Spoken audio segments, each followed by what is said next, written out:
בחוץ גרפיטי שקשורים למלחמה, אנשים אוהבים לצייר ב-A או B, גרפיטי שקשור למלחמה. אנחנו מדברים עם מיכל דוד, מדריכת ציורי גרפיטי ואמנויות רחוב. שלום מיכל.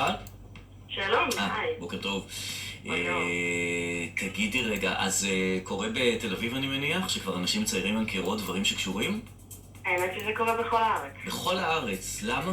תתני לי רגע שנייה למה התפרצות כזאת של ציורי קיר שקשורים? למה דווקא... אומנות רחוב היא משקפת מה שאנשים חושבים ומה שאנשים מרגישים, את כל החברה הישראלית. כן. אז מה נניח מציירים? כן, איזה ציורים הולכים כאלה? הכל מדברים שפשוט מזעזעים ברמות של לצייר אנשים, פנים, פרצופים של נרצחים, מודעות אבל, ועד דברים מלאי תקווה של ככה מחשבות על העתיד, ציורים של גיבורים, ציירו את רחל מאופקים בתור אחת מהגיבורות של המלחמה, קצינים בכירים שככה מהסיפורים או של גיבורים שעלו בבוקר על מדים והלכו להילחם על דעת עצמם. אז דמויות של אנשים ציירים בעיקר? גם, וגם כתב, יש הרבה גרפיטי כתוב של מסרים והודעות ורעיונות. אין לי ארץ אחרת, גם אם הדמותי קוברת, למשל, ראיתי פתאום בכל מקום. רגע, אז את כבר מארגנת סיור שעוקב אחרי הציורים האלה? איך את יודעת איפה? זאת אומרת, צריך קודם שיהיה זמן קצת לתת לדברים להסתדר, לא?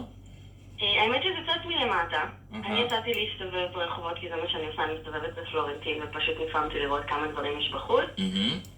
ובזמן שאני מסתובבת, אנשים עצרו אותי ושאלו אותי, תגידי, את יודעת איך מגיעים לקיר עם הציורים שמוקדשים לחטופים. יש ממש שני רחובות שלמים עם ציורים, כל אחד מוקדש לאחד מהילדים החטופים עם השם שלו וציור שמוקדש לו, וזה הפך לאתר עלייה לרגל. איפה זה קורה? עולים מהרכבת ושואלים איפה זה. איפה זה? בדרום תל אביב, ברחוב אלפסי וברחוב רבנתם. זה על קירות של תחנת קמח, שהבעלים של תחנת קמח תרם את זה לטובת הפרויקט. ומישהו אחד עשה את כל הציורים האלה? לא, זו קבוצה של אומנים, עשרות אומנים, כל אחד קיבל שם של אחד מהילדים וצייר לו הקדשה. ובאופן דומה יש גם בנמל חיפה פרויקט שהולך לקרות מחר. וואו. שאומנים הולכים להגיע ולצייר על הקירות. אוקיי. יפה, אז הסיורים כבר נערכים בתל אביב, איך אפשר, אם רוצים, איך אפשר להגיע אלייך? קודם כל יש סיור שקורה כבר בשבוע. רגע, חלק מהילדים חזרו, אז מה עושים בציורים האלה? אז זה נפלא, הציורים שם, אגב כבר ראיתי אחד מהילדים מתפסם עם הציור. והם שם, אתה יודע, הם חזרו, אבל זה נשאר עדיין כסיפור של תקופה. ברור. וגם זה מאוד חשוב לחשוב מה אנחנו מספרים אחר כך, כי... זה חלק מהעניין, זה חלק מהסיפור. ואנשים יגיעו. כן, שהם היו שם. זה חלק מהסיפור שלנו.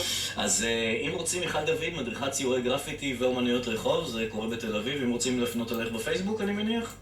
פייסבוק, אינסטגרם, אפשר לבוא אותי. בטח. תודה רבה שדיברת איתנו הבוקר, ושנדע ימים טובים.